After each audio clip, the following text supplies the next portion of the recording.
Pemirsa, Presiden Joko Widodo bangga meresmikan pabrik dan meluncurkan mobil SMK di Sambi, Kabupaten Boyolali, Jawa Tengah, Jumat 6 September 2019 lalu.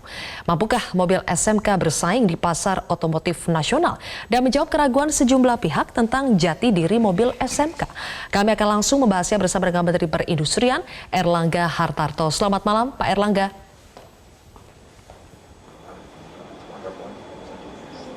Selamat malam, Mbak Silvi. Pak Erlangga, kemunculan mobil SMK ini mengundang apresiasi tetapi juga sekaligus pertanyaan. Apa benar mobil SMK ini adalah karya asli anak bangsa produksi Indonesia? Ya, pertama SMK ini adalah merek nasional. Jadi kalau keliling dunia tidak ada merek SMK. Kemudian yang kedua, investornya investor nasional. Jadi itulah yang diapresiasi oleh Bapak Presiden. Kemudian yang kedua, karena pemegang saham dan produksi maupun perusahaannya nasional, maka tentu produknya merupakan perencanaan dan juga multi sourcing berbasis nasional. Pak Erlangga, tetapi ada yang menganggap bahwa SMK ini adalah, terutama yang tipe-tipe yang sudah diluncurkan, adalah hasil rebadge, Pak, atau jiplakan salah satu model mobil asal Cina. Karena kemiripan desain eksteriornya dan juga spesifikasi. Apa jawaban Anda? Pertama, dalam dunia otomotif saat sekarang, sudah banyak yang namanya cross platform. Contoh yang paling sederhana yang kita lihat di dalam negeri, antara Daihatsu dan Toyota sudah ada cross platform. Kemudian kalau kita lihat di pasar Eropa, antara Fiat dan Seat sudah ada cross platform. Kemudian kita ke Korea, antara Mercedes dan SsangYong ada cross platform. Walaupun kita juga lihat ada perusahaan berasal dari India, misalnya Tata Motors, itu juga menguasai Jaguar dan Range Rover. Dan juga perusahaan General Motor ada cross platform juga dengan Wuling.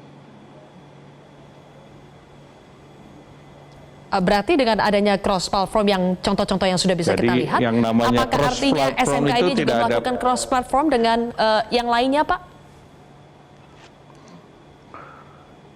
Yang paling penting SMK ini kan diproduksi bodinya dari dalam negeri. Kemudian komponen-komponen lainnya banyak yang dalam negeri 60% saat produksi awal.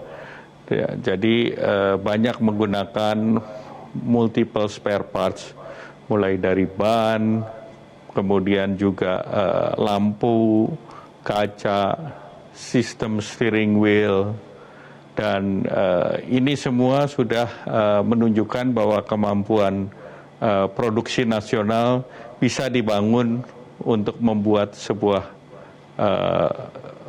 kendaraan. Pak Erlangga, kalau begitu apakah Anda ingin mengatakan bahwa mobil SMK ini bukan rebadge dari salah satu model mobil asal Cina? Beda, kalau rebadge itu bulat-bulat seperti yang pernah dilakukan Kia, bulat Kia ditempel, jadi merek Timor misalnya. Tetapi kalau ini kan tidak, jadi ada 60% source-nya adalah lokal. Dan yang lain juga misalnya komponen engine, kemudian piston dan yang lain itu juga bisa dari dalam negeri. Dan salah satu contoh misalnya disc brake-nya itu buatan ceper. Kemudian engine block bawah yang berbasis baja cor itu juga dari industri Klaten. Baik. Anda menegaskan bahwa tadi 60% komponen ini dibuat oleh Indonesia, dibuat oleh industri-industri yang ada di Indonesia. Lalu mengapa Pak Erlangga mobil-mobil SMK produksi PT Solo Manufaktur Kreasi ini tidak bisa disebut sebagai mobil nasional? Ya tentu kita masalah mobil nasional ini kan seperti yang pernah dilakukan di periode pertama. Itu kan karena komponen importnya besar, kemudian menimbulkan agensi-agensi internasional itu untuk menolak kebijakan yang berpihak kepada satu produsen. Mereka kan ingin semua level playing field. Apalagi kalau kita lihat mobil-mobil yang lain, lokal kontennya juga mendekati 90%. Bahkan mobil-mobil lain juga menggunakan Indonesia sebagai hub untuk ekspor. Dan Indonesia ini sudah ekspor ke 80 negara. Dengan demikian kita membuat kebijakan yang sifatnya level playing field.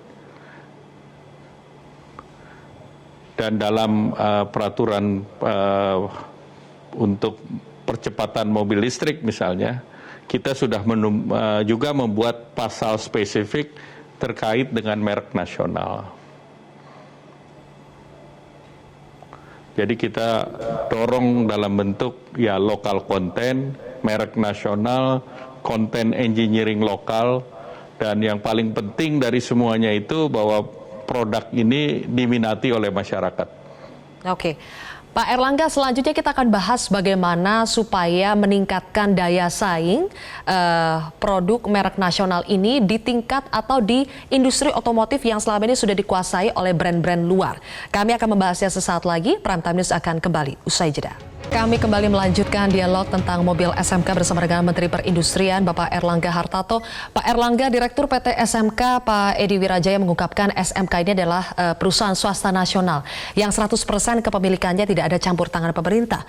Nah kalau begitu apa Pak peran pemerintah khususnya Kementerian Perindustrian untuk membuat SMK bisa lebih kompetitif bersaing dengan brand mobil lain yang sudah lebih dulu menguasai industri otomotif tanah air?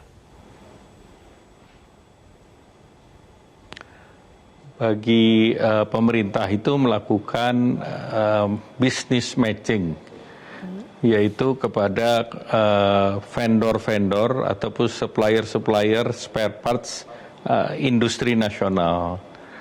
Nah, supplier-supplier ini dijadikan suppliernya daripada SMK.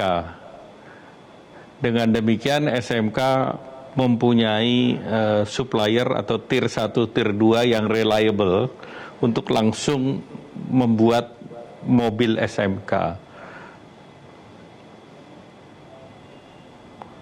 Nah, padahal kita ketahui bahwa SMK di tahap awal volumenya relatif lebih sedikit dibandingkan industri-industri yang sudah lebih dulu berada di Indonesia. Tetapi dengan pemerintah mendorong agar SMK ini diberi kesempatan untuk mengembangkan volumenya. Sehingga dengan demikian dia bisa langsung loncat menjadi 60%. Oke. Apakah usaha bisnis matching yang didukung oleh pemerintah ini Pak dapat membantu untuk melipat gandakan volume produksi dari mobil SMK ini dan juga menekan dari sisi harga supaya harga di pasaran ini bisa lebih bersaing Pak dengan mobil-mobil lainnya? Dengan bisnis matching yang dilakukan pemerintah, biasanya kan semakin besar volume, harga semakin rendah. Tetapi pemerintah mendorong bahwa harganya harus kompetitif, sehingga seperti mobil pickup ini bisa menjaga harga di bawah 100 juta untuk off the road, sehingga harganya sekitar 110 juta on the road.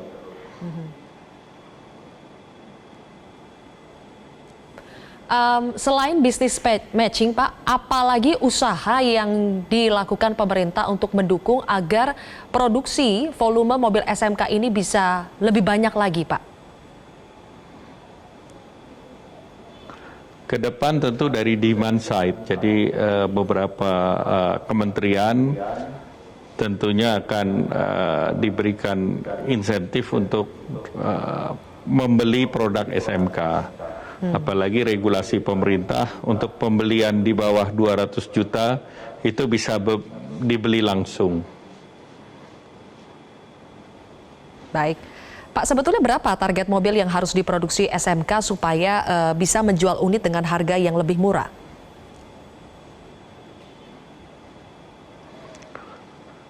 Kalau harganya ini sudah harga yang di basisnya adalah 25.000 sampai 28.000 unit satu tahun.